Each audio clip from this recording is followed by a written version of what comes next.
नमस्कार मित्रों, आप देख रहे हैं न्यूज शिखरांश। हम में है दम सच्चाई को सामने लाने का। हम में 5 तारीख को एक बड़ी संकल्प सभा का आयोजन किया जा रहा है, जिसमें विधानसभा चुनाव को लेकर के चर्चाएं होगी, सारे मुद्दे रखे जाएंगे और आने वाले विधानसभा में चुनाव के लिए तैयारी की जाएगी। जैसा पहले आपने कांग्रेस के लिए काम किया, जैसा आप सद्भावना यात्रा निकाले राहुल गांधी के, उससे प्रेरित होकर आपने जगह जगह इस बात का बखान भी किए।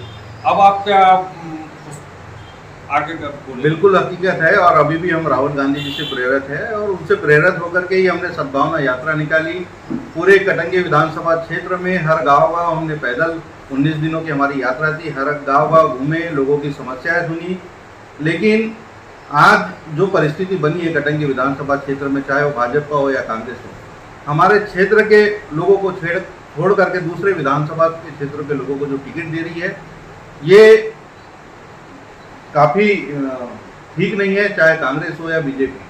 हमारी ये लड़ाई हमेशा भारतीय जनता पार्टी से है और हम निरंतर ये लड़ाई लड़ते रहेंगे, क्योंकि क्षेत्र में भी सब लोगों की डिमांड थी, सारे कार्यकर्ताओं की। जब हम लोगों के बीच में जाते हैं तो लोगों का कहना ये था कि भैया हमारे क्षेत्र का नेता होना चाहिए, चाहे कोई भी हो।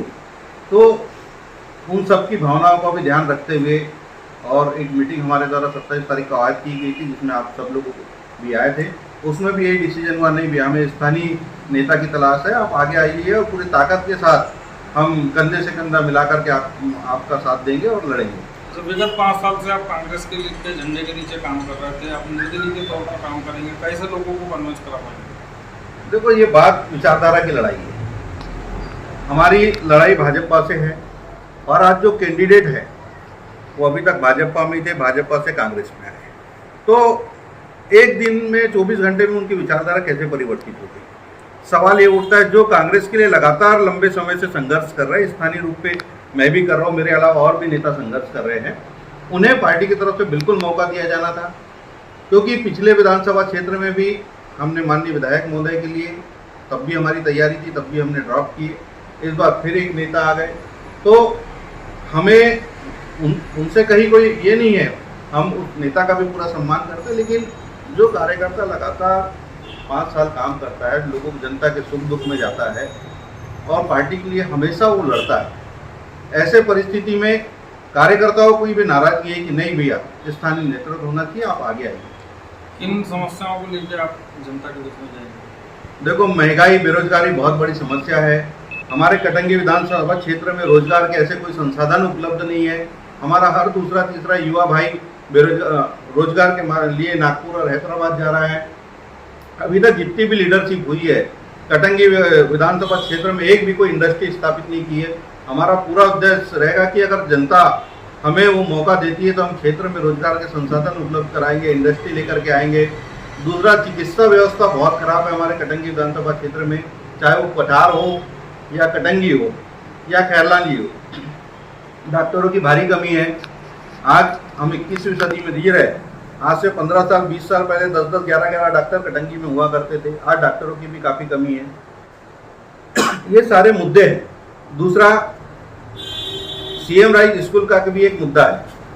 सीएम राइज स्कूल आज कटंगी में बन रहा है, बहुत खुशी की बात है, लेकिन उत्कर्ष स्कूल को डिसमेंटल करके नहीं बनाना चाहिए था, उसे एक नई जगह आवंटन की जानी चाहिए थी और सीएम राइज स्कूल को बनाना चाहिए था, ताकि इस क्षेत्र के बच्चों का भविष्य उज्जवल होता।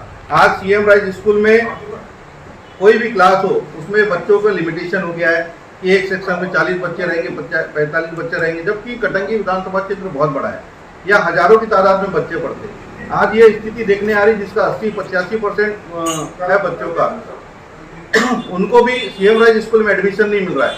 ये बड़ा दुख का कारण है और ऐसे गरीब बच्चे इस वजह से पढ़ाई भी छोड़ रहे हैं। आज उत्कर्ष स्कूल होता तो उसमें 2-3 हज़ार बच्चे पढ़ते थे, सीएम राइज एक अलग बनता तो उसमें अलग बच्चे पढ़ते। ये शिक्षा के लिए भी हम लोग बहुत पिछड़े हुए हैं। बीते दिनों जब कांग्रेस की जन आक्रोश रैली निकली तो कांग्रेस की बड़ी लीडर है हिना कांवरे, जी। उन्होंने आपका नाम लेकर कहा कि प्रशांत को अभी चुनाव नहीं लड़ना चाहिए, रुकना चाहिए।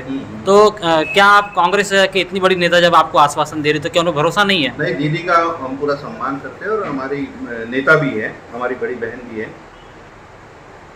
उनकी बातों का पूरा सम्मान है और हम आदर के साथ दीदी से भी यही कहना चाहते हैं, दीदी जो लगातार कांग्रेस के लिए काम कर रहा है, आपको ऐसे व्यक्ति या कोई भी कैंडिडेट हो उन्हें टिकट देना चाहिए था स्थानीय रूप से, जो भाजपा से नेता हमारे यहाँ आए हैं और वो भी हमारे विधानसभा क्षेत्र के नेता ने। ये हमारे क्षेत्र के साथ जो अनदेखी की गई है, ये इस कारण हमारी नाराजगी और कहीं कोई कारण नहीं है। समय समय पे मुस्लिम भगत इस बात का जवाब देते रहते हैं कि मैंने लोकसभा के दौरान कटंगी का भी नेतृत्व किया है, तो मैं बाहरी कैसे हो गया? तो बाहरी नहीं हुए, हमारे सांसद थे कटंगी विधानसभा में, जब वो बोसी बाबू बालाघाट जिले के सांसद थे, बालाघाट चुनी मिला करके, तो ऐसी कौन सी सौगात कटंगी विधानसभा को क्षेत्र दी है, मैं आप सभी पत्रकार भाइयों से ही पूछना चाहता हूँ। क्या ऐसी कोई इंडस्ट्री दे दी, क्या रोजगार के लिए ऐसे कोई संसाधन उपलब्ध करा दी जो क्षेत्र का रोजगार हो? मेडिकल सुविधा को उन्होंने कितना अच्छा किया, शिक्षा व्यवस्था को कितना अच्छा किया, आज भी सारी घटनाएं क्षेत्र में हो रही है, रेत उत्खनन को लेकर के उन्होंने क्या किया, ये सारी जो समस्या है, आप तो विधायक भी रहे हैं, सांसद भी रहे हैं, लेकिन बालाघाट जिले को दिया क्या आपने? ये सवाल तो हमारे पत्रकार बंधुओं ने भी नेता से पूछना चाहिए। आप टिकट तो कांग्रेस के लिए फेवर में सब किया 5 साल के 5 वर्ष, टिकट नहीं दी पार्टी ने आपको, तो आप निर्दलीय चुनाव लड़ रहे, इसमें नुकसान किसका होगा? बीजेपी का होगा कि कांग्रेस का होगा? बात नुकसान और फायदे की नहीं, बात है सिद्धांत की, बात है विचारधारा की। हम जिस आपने कहा कि मैं इंडस्ट्री लाऊंगा, मैं रोजगार के साधन मुहैया कराऊंगा, मेडिकल की सुविधाएं उपलब्ध कराऊंगा, जब आप यदि निर्दलीय चुनाव जीत के चले भी जाए, फिर आप निर्दलीय की वहाँ कौन सुनेगा? यदि सरकार बीजेपी की बैठी या कांग्रेस की?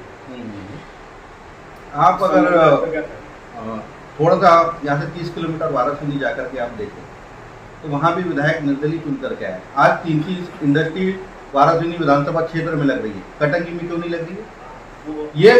ये सवाल वही कि वो जो जैसा निर्दलीय ने किया वैसे ही आप करेंगे? बिल्कुल वैसा ही विकास करेंगे। अगर जनता ये मौका देती है सेवा करने का तो निश्चित रूप से बिल्कुल उतना ही विकास होगा जैसे वाराणसी विधानसभा में विकास हुआ। जो कांग्रेस, आप जिस विधायक की बात कर रहे हो, वो विगत 30 सालों से कांग्रेस का विधायक है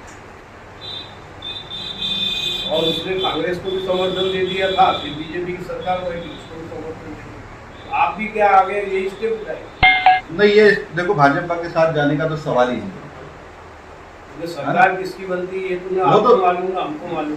ठीक बात है। देखो विधायक निधि में ऑलरेडी इतना सब कुछ आता है, इतना फंड रहता है कि अगर ईमानदारी से काम किया जाए तो अपने क्षेत्र में बहुत विकास किया जा सकता है। इंडस्ट्री लाना मतलब जरूरी नहीं है उसके लिए फंड है। आज सारी इंडस्ट्री प्राइवेट इंडस्ट्रीज लगा रहे हैं। आपको जो बिजनेसमैन है आपको सारी सुविधाएं प्रोवाइड करनी पड़ेगी आपके क्षेत्र में, वो संसाधन उनको देने पड़ेंगे ताकि वो आपके क्षेत्र में आकर के इंडस्ट्री लगा सके।